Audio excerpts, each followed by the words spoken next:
Hi, ഇന്ന് ഞാൻ ഇവിടെ ഉണ്ടാക്കുന്നത് കലത്തപ്പം റെസിപ്പിയാണ്. അതിന് വേണ്ടിയിട്ട് ഞാൻ 3 അച്ച് ശർക്കര എടുത്തു വെച്ചിട്ടുണ്ട്. മധുരം കൂടുതൽ വേണ്ടവർക്ക് 1 അച്ച് ശർക്കര കൂടി എടുക്കാം. 1 ഗ്ലാസ് പച്ചരി 4 മണിക്കൂർ കുതിർത്തിയിട്ടത് അത് കഴുകി ഒരു മിക്സിയുടെ ജാറിലിട്ടിട്ടുണ്ട്. അരി എടുത്ത അതേ അളവിൽ തന്നെ 1 ഗ്ലാസ് ചോറ് എടുത്തിട്ടുണ്ട്. അതോടൊപ്പം ഒരു ചെറിയ സ്പൂൺ ജീരകം ചേർക്കുന്നുണ്ട്. ഒരു 4-5 ഏലക്ക തൊലി കളഞ്ഞിട്ട് ചേർക്കുന്നുണ്ട്. ഒരു 2 ടേബിൾ സ്പൂൺ തേങ്ങയും ഒരു 1/2 ടീസ്പൂൺ ഉപ്പും ചേർക്കുന്നുണ്ട്. ഇത് ചേർത്തിട്ട് നന്നായിട്ട് എടുത്തു വരാം. ഈ അരച്ച മാവിലേക്ക് ചൂടോടുകൂടി ശർക്കരപ്പാവ് ചേർത്തിട്ട് നന്നായിട്ട് ഇളക്കി യോജിപ്പിക്കണം. അതോടൊപ്പം ഒരു 1/4 ടീസ്പൂൺ ബേക്കിംഗ് സോഡയും ഈ മാവിലേക്ക് ചേർക്കാം. ഒരു കടായി അടുപ്പത്ത് വെച്ചിട്ട്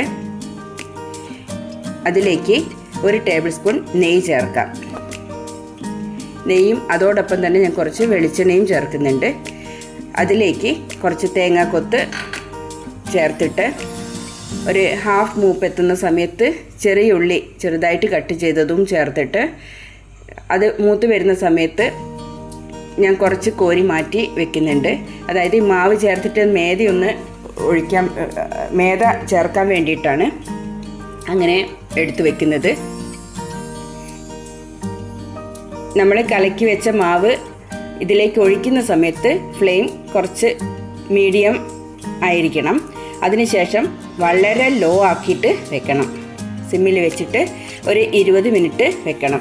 അതിൻ്റെ ഇടയിലൊന്ന് തുറന്ന് നോക്കിയിട്ട് നമുക്ക് നോക്കാം വേവായിട്ടുണ്ടോ എന്ന് ചെക്ക് ചെയ്യണം. ചില സ്റ്റൗവിൻ്റെ ഫ്ലെയിമിൻ്റെയും ഒക്കെ അടിസ്ഥാനത്തിലായിരിക്കും ഇതിൻ്റെ വേവ്.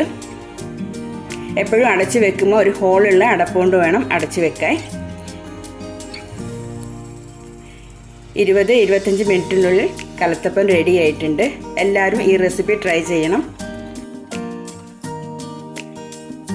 അതോടൊപ്പം എൻ്റെ ചാനലും ഒന്ന് സപ്പോർട്ട് ചെയ്യണേ. Thank you.